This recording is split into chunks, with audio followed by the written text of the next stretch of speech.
What's up, it's Nez, and hello everyone, welcome back to The Letter. We've been away from the YouTube game for long enough, and now we're finally at the end of the year, and hopefully we could finally finish The Letter in all of its gory glory. So, we're doing Luke's chapter, that's all I remember from last time. The two of us hurry upstairs, though we remain watchful and aware of any potential threats to my person. We make it to the master bedroom without any trouble though, and the two of the security are left outside the door. No problems at all. Not until we get inside. Johan's eyes scan the room wildly, and a look of dread on his usually stoic face. And I don't understand for a moment. Looking around the bedroom, it's empty. But then I realize... Where's Hana? She came home with you from the hospital, didn't she? No! Our Hana has disappeared, our British waifu, blonde waifu. She's supposed to be here. I sent one of the maids to accompany her here, to let her rest. Fräulein, where is my waifu? I feel the color drain from my face when he raises his hand to stop me from charging out there. Stay.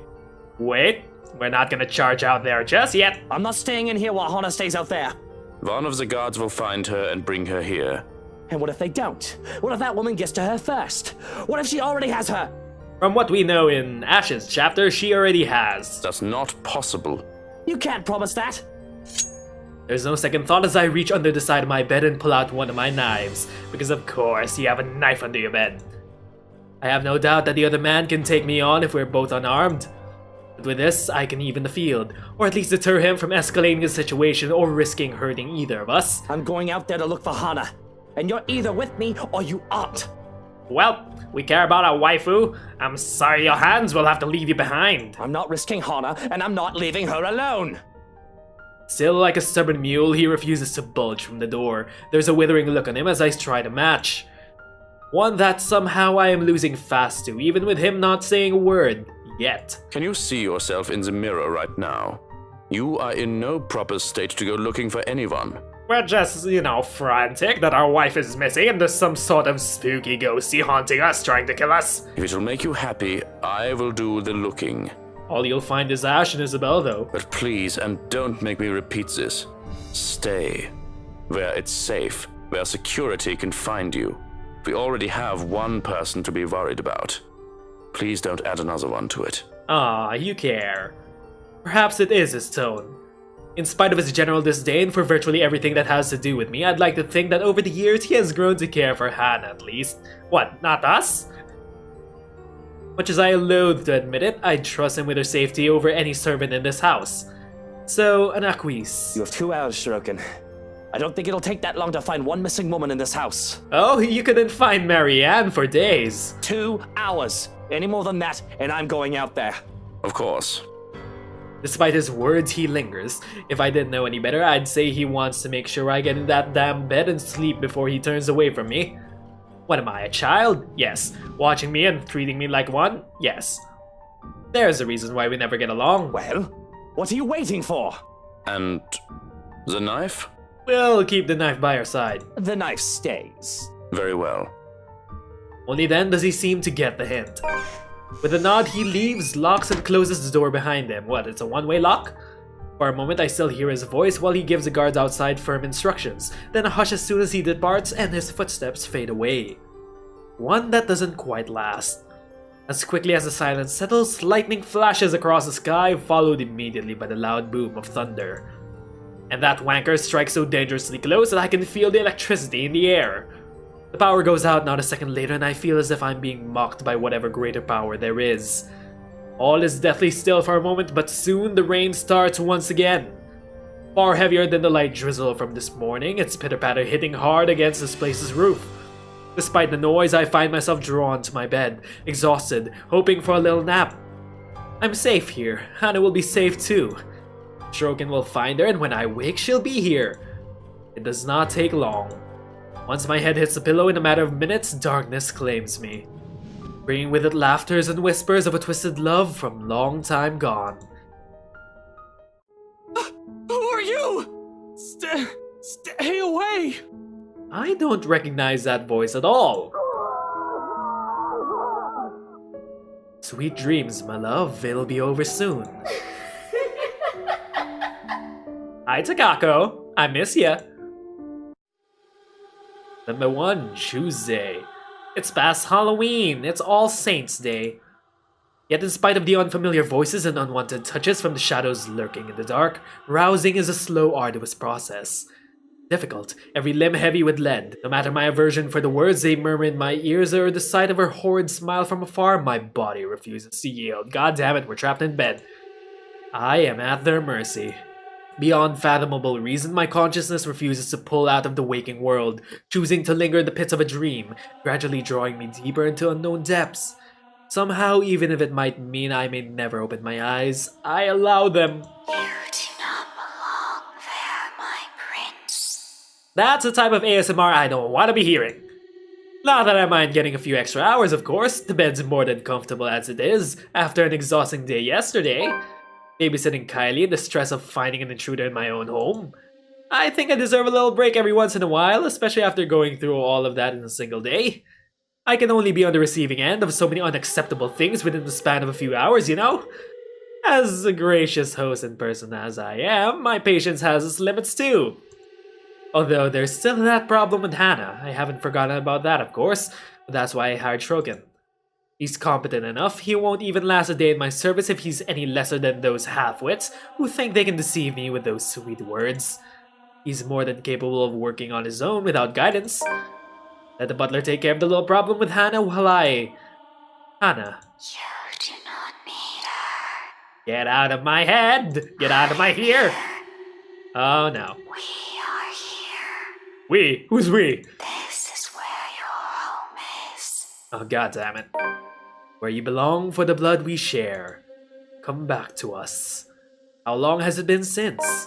Johannes has never taken this long before. Surely there should have been an update by now, right? So why isn't there? Please don't go.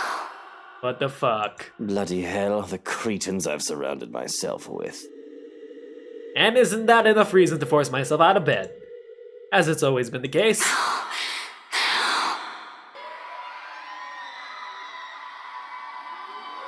There we go again with the screaming. My eyes fly open expecting the warm rays of sunshine filtering through the curtains, only to be greeted by a blinding flash of light and a loud boom of thunder that sounded nearly too close to my ears. Strong gusts of wind will occasionally burst in from the open balcony door, bringing in drizzles of cold rain into the room.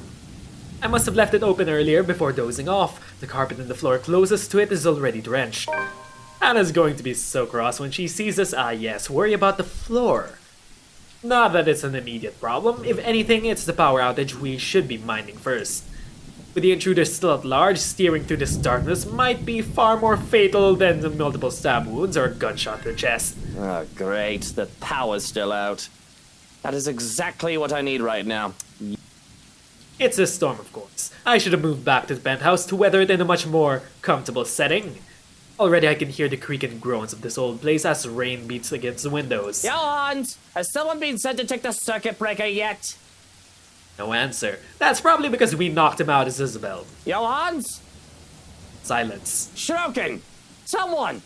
Anyone? Don't yell out in the darkness, someone else might answer. Still nothing in my cordial mood is quickly dissipating. Where are those idiots when you need them? It's really a wonder why he hasn't fixed this yet. Was I really out that long? Can't be. It's only been a few hours after midnight, if the time on my wristwatch is anything to go by. Unless I've forgotten to change it again after the last overseas trip a month ago. Though the delay is understandable if he went looking for Hana as he promised. But bloody hell, my safety is also at stake here. Cursing, I stay still, letting my eyes try to adjust to the darkness while my hands fumble for my slippers. If that butler isn't going to fix this, I may as well order the security posted outside to do it. It's probably just a blown fuse. Anyone with a brain can repair one. Grabbing my jacket and with my footwear finally on, I make for the door. Although in haste, I pause briefly when a gleam catches my eye. One of my drawers underneath the clutter I've yet to organize, the muzzle of a gun peeks out. Hana has never openly commented my possession of it, but I know she does not approve of it, knowing the bloody firearms policy in this nation. Of course, I have not found much use for it in the 7 years we've been together, otherwise she would have already had it thrown out years ago. Doesn't mean it won't be useful right now, and we know how he got the gun. Without second thought, I seize it, sending the stuff piled above it to the floor. Huh? Whatever. I'll get to it later.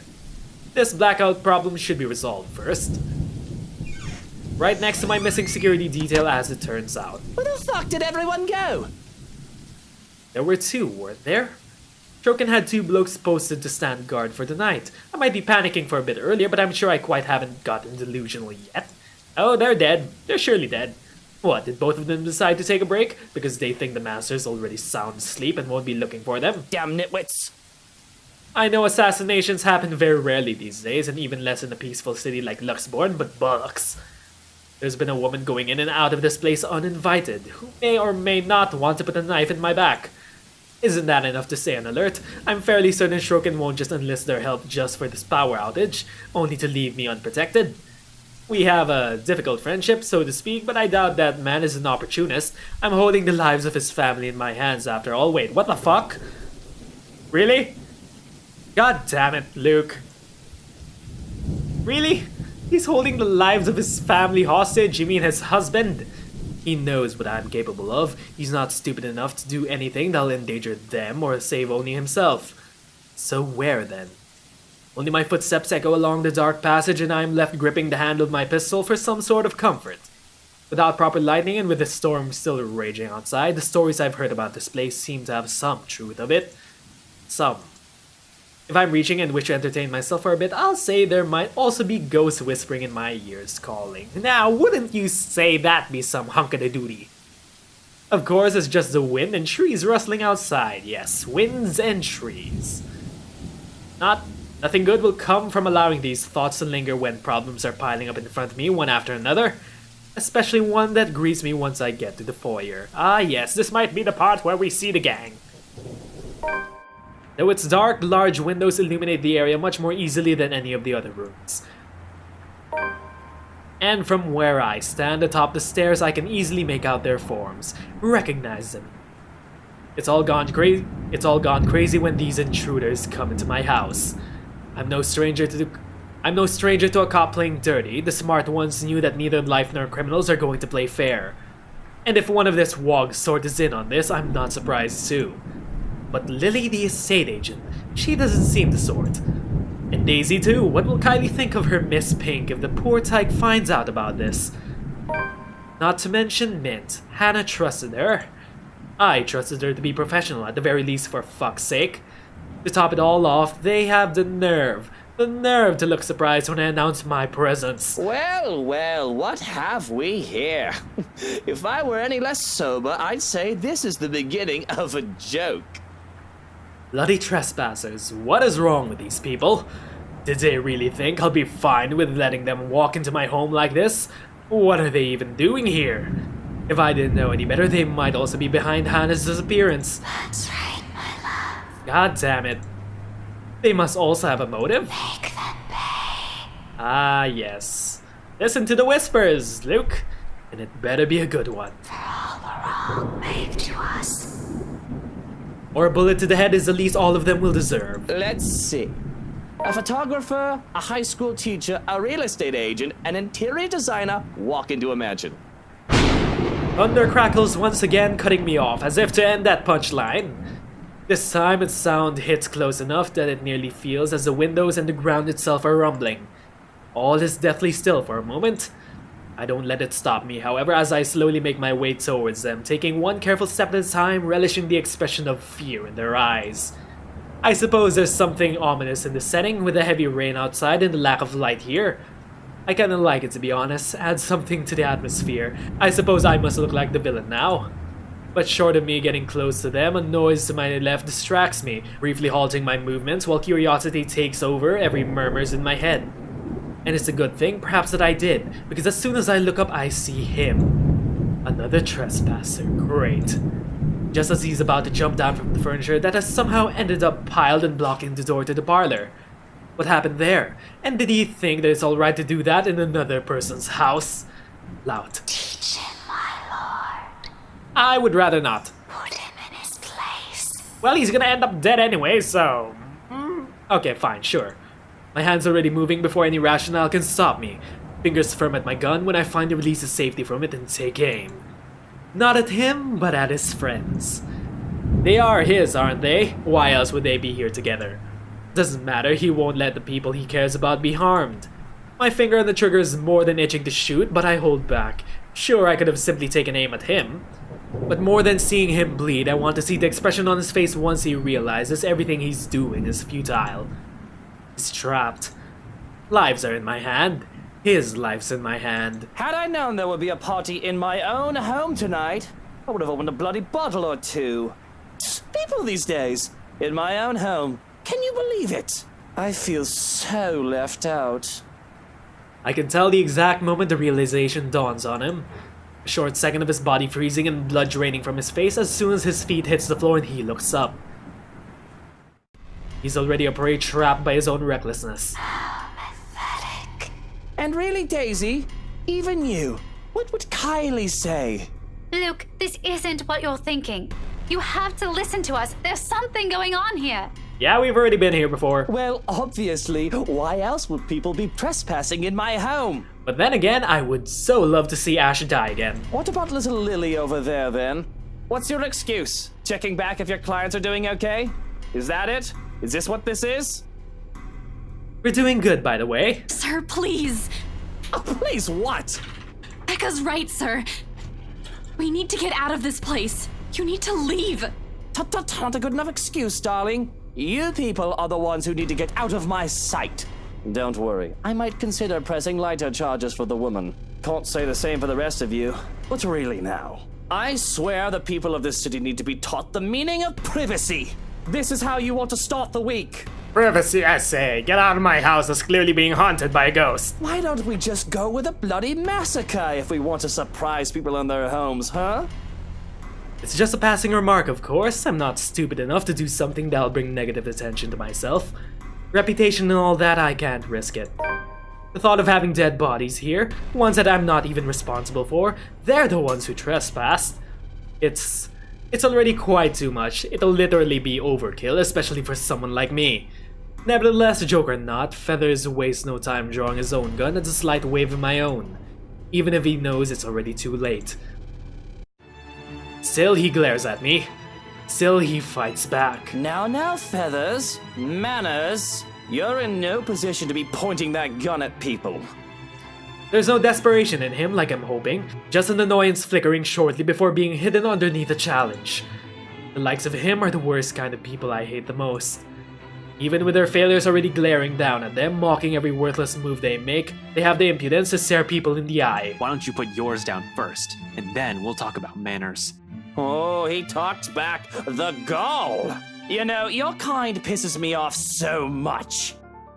Annoying, most of the time like the damn pest you can't be rid of. But to some degree it is. Commendable. I'll give him that. After all, we're almost the same in that regard. Almost. I'm still the better person, of course.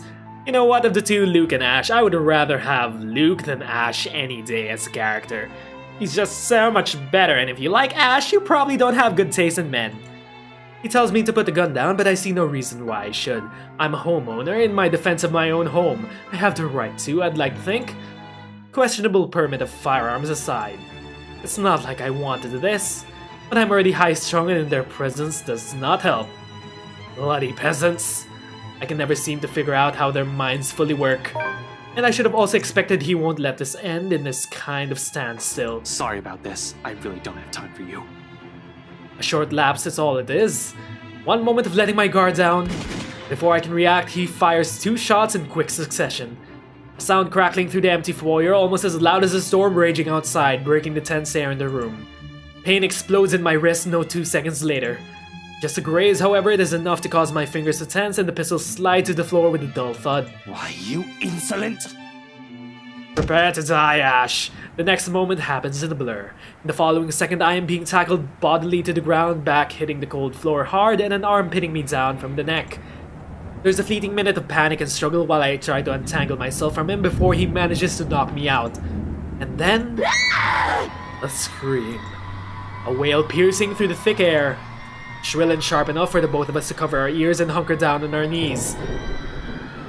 And with each sharp note beating harshly against my head are the images again. Faces and voices so utterly familiar seeping into every crevice, turning sinister with each shift. They are also not mine, but they might as well be with how vivid and crisp they appear.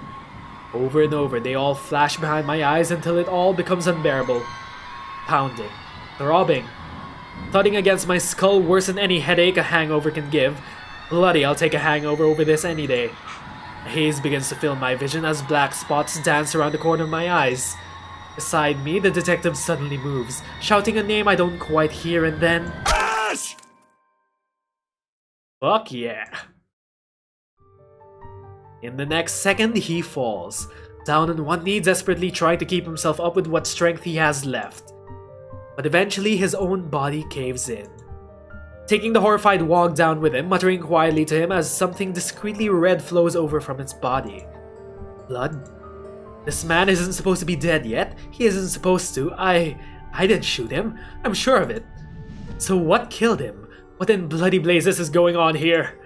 Is it so wrong to just want a quiet night where nothing needs attending to? Just one normal night. Quickly everything has turned crazy with perilous happenings that are hard to explain. But it seems that when it comes to me, death is always around the corner. I want to look him over. This is going to cause more problems. All the screaming and crying for a detective who's died for no apparent reason is giving me a migraine. I need to get all these people out of my house, one way or another. But in the blurry mess of my vision, none of it registers enough to compel my body to move. Nothing does. Except for the voice unexpectedly ringing from the Discord, and when I finally gathered with the strength to look up, everything falls away to the background, and all that matters is her. Look. Help me. Please. God damn it, Sakako, let go of our waifu! I told you, didn't I? Everything you're doing is useless, Ashton Frey. And now, you're dying. Meddlesome fool. I've always been cautious and careful, cutting off trouble's head before things can escalate if I'm able. That's why I deal with the likes of Harvey, Suarez, and Johans. For all who we are, for all the enemies the likes of us can make, such a thing has never happened before, because I do everything to make sure it doesn't happen. So to see Hana in danger, I don't quite know how to feel or what to do. Of all the times for there to have been a hostage situation, if this is even one, why now? Good fucking god, what is going on here? Help me. Please. Please make it stop. I think death would be preferable if my sense of self-preservation was shot to high hell. It would deprive me of choice and the responsibility in the matter. And I don't want to think about how fast my heart beats, so I hardly hear anything other than my own heartbeat and her pleading. Please. They're in my head. Screaming. It hurts so much. Do not harm a single hair on our waifu! What do I do? What can one do against someone holding your life in their hands? With a woman that looks more monster than man. When her expression turns into one of amusement and horrific laughter fills the air, I'm torn apart. This is my fault, isn't it? Hana's in danger because of me. Everybody I love always ends up hurt or worse, and even when I choose to let her go, she is no exception. Hana's unbroken begging makes it all the more painful, because I still love Hana and I really do. But will I really endanger myself for a woman who might not love me back anymore? Still, something in me dies a little when that woman laughs as if it's all kind of a sick joke. Her smile taunts me, filling my head with laughter and rage until I can barely think over the cacophony in my head. And the way the woman looks at me, as if she's watching, waiting for my next move. Please. Someone. Anyone. Help me. This is crazy. I don't know what I should do. I know for a fact that one shouldn't aggravate a hostage taker. There's no winning in an argument with someone who holds a life easily taken. But I need to do something, right? My decision is taken from me, however. Mint is all impetus and no thought, no holding back as she steps up. Her eyes blaze of fire and anger and defiance. Her jaw and her stance is set, fists curled at her sides, as if she can just sock the within the face and have to bear no consequence. She looks like a warrior saint, and I'd name one of them if I know any. She thankfully doesn't rush headlong like an idiot, but she falters. The fire in her eyes die down to nothing but a small spark when the woman laughs in her face. There's fear in her face, and that does nothing to sell my worries, and she has the gall to turn her ire on me instead. What are you doing just standing there when she has Hana? Oh, what the bloody hell do you expect me to do? get your fucking arse in gear and do anything? Yes, that's very helpful, McCullough. Telling me to get my arse in gear isn't going to help solve shit here. This isn't some bloody action film where me charging in is going to save anyone. Glad the game is still self-aware of its clichéness. One stupid move from any of us, and Hana might be dead because of it. I know she looks like a scary fucker and all, but she's your wife, you gobshite. There must be something. I love how we're having such a humorous conversation about who should be going after the fucking ghost. The woman doesn't look armed, but that doesn't mean she's not dangerous. Oh, we've already established that after 6 fucking chapters. If anything, the fact that she's this confident, the unperturbed, while being barehanded is a testament to itself. Either she's well prepared or she's just that crazy. And if it's one thing to work with hostage takers and another thing entirely to work with the criminally insane. A hush settles over the room as she speaks up. Her voice is but a whisper and deathly slow, and I'm hard-pressed to hear it over the pounding of my heart in my ears. She speaks, the woman from the gardens and the servant girl from the ballroom, from the hallucination, vision, memories, whatever they are. Will you not speak up for her? Will you not try to save your beloved wife? I can't stop the heat from flooding my cheeks, shame turning me red and making me grit my teeth in anger. The same anger sets a fire in me, burns through the fear. It spurs on me to call her out because of pride. Why? Will my words hold any sway? Oh, that's fucking right. You're the only person who's actually stood up to the fucking ghost, Luke. That's why you're the best character in the game. Who's to say you won't snap her neck the moment I take one step? Do you take me for an idiot? I take you for a coward. Whoo! Goddamn that burn. Nothing but a spineless coward. She isn't half wrong. It seems she's found what she's looking for, and that she has no further use for Hana. A hand on Hana's back sends her falling down the stairs. She's nothing but a rag doll, thrown away because she's lost interest with her like a child with an old toy. I'm frozen in place, but Mint, she catches her, and that sends the two of them sprawling at the foot of the stairs. Clearly it was a painful landing, further aggravated by the fact that the Irish woman still seems weak. Yet I just watch as she puts Hana's well-being first. She pulls the both of them up to their feet and dusts their clothes off. There's a small strained smile on her face and a tinge of red, one that I can't entirely attribute to adrenaline on her face all the while. You all right there, Hana? Our wife is safe! Were you hurt? The shine in her eyes almost makes me feel jealous, though I don't know who wouldn't be. Mint is a handsome lady. And with the way she looks at Hana, well, anyone would be lucky if Hana ever so much looks her way. Oh no, I'm fine, Marianne. Are you alright? I wasn't too heavy, was I? You seem to be way too calm for someone that was held hostage by ghosts. If Hana doesn't wish to be with anyone anymore, perhaps she will easily find happiness with another. And McCullough seems like she has the stuff to make her a good significant other. Well, a little bit. Not that I'm saying you're fat or anything. Whoa. What about our boy Zach? Our boy Zach has something to say about this? Hana laughs out of breath and she smiles at me, though that disappears as quick as it disappeared. We aren't quite out of the woods yet, and she hasn't forgotten what I did, or rather what I failed to do. It is only fair, I suppose. I'm nothing but a coward in her eyes, a sorry excuse for a man who can't even muster up the courage to protect her. And we nearly forget for a moment. You do not deserve what you have. God damn it. Just hearing her voice triggers something in Hana and she starts to tear up. Her face contorts with one of pain and fear. Mint is quick to place her hands on Hana's face so that she looks at her and her alone. This is right. Look at me and take deep breaths. She doesn't have you anymore, alright? No, but we're still in the same room as her. I don't exactly know what in the bloody hell is going on, yet I can't find it in me to care. Whoever these people are and whatever they are here for, this is not acceptable. For all I know, this is all some dumb charade to get on me. All the times I've seen the woman before, it could have been all an act to get to me, to get under my skin. And to think they dare hurt Hana. For all that, the fear that I had felt, seeing her touch Hana, I can only think of her as an actress in grotesque makeup. My hand still shakes, the fear not having quite gone, but anger fills me as I look at the woman, a sneer on my face. How dare you!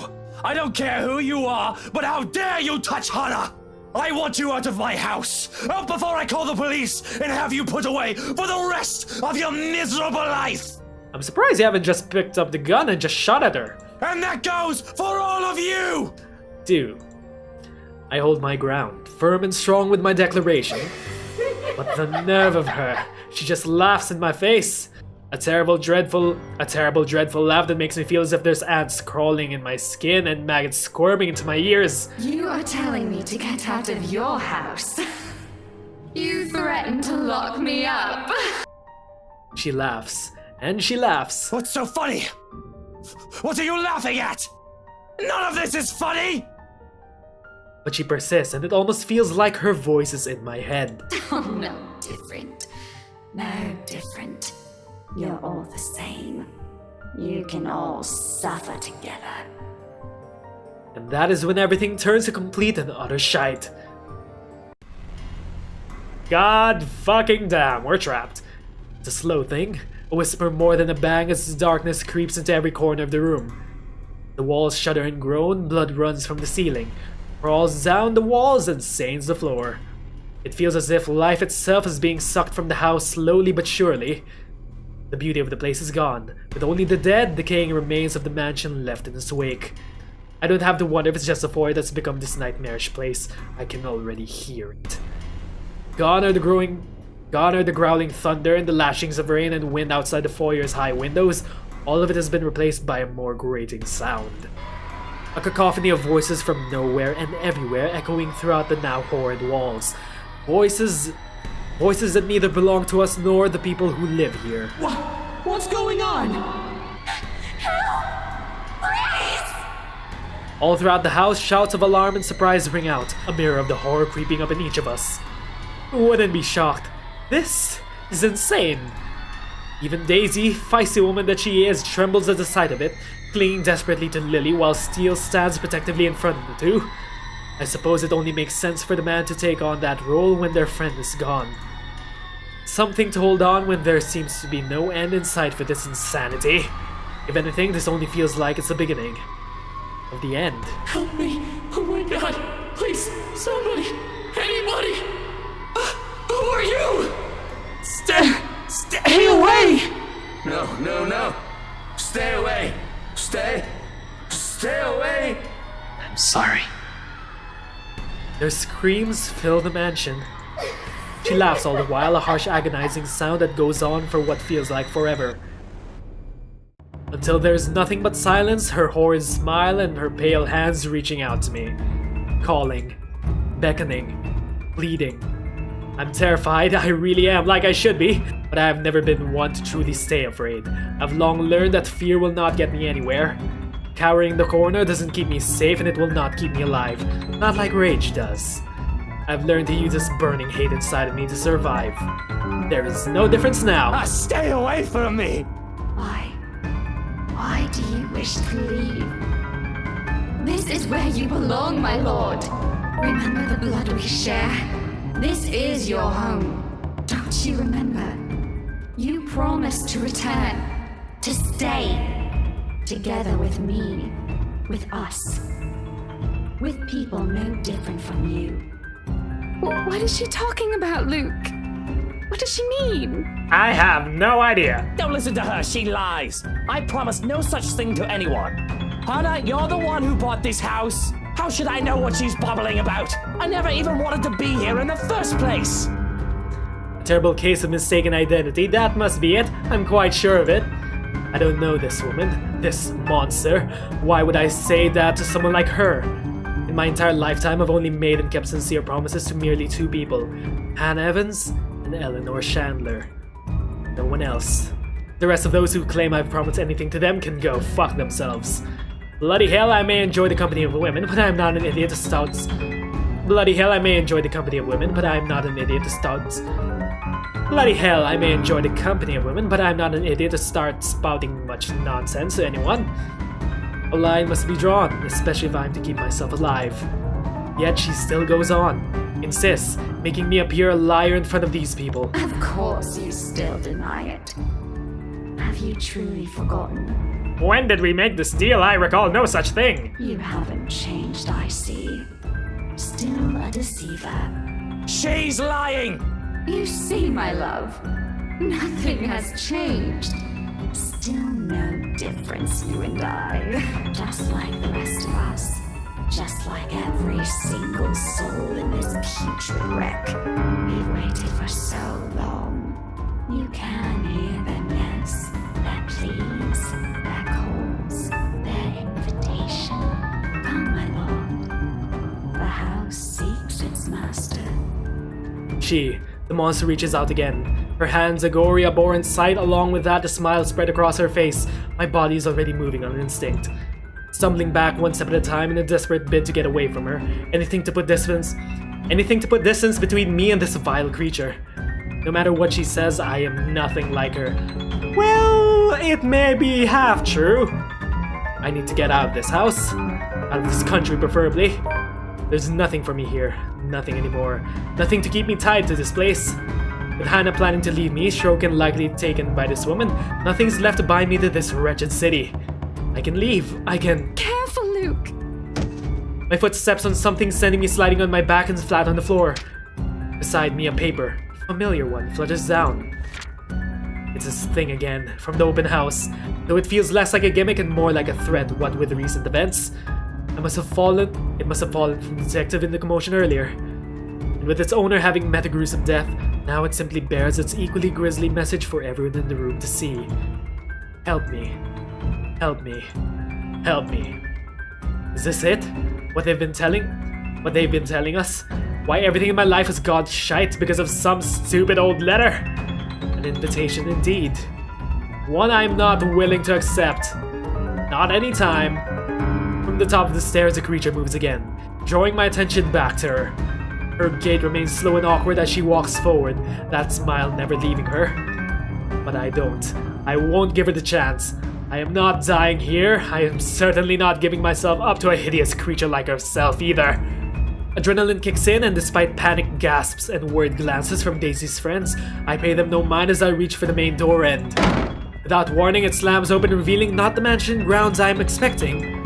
Before my mind can even comprehend what's happening, black tendrils have already coiled tightly around my limbs, dragging every person in the foyer into the room. None of us even get to scream when the darkness completely envelops us upon the doors closing. Understood.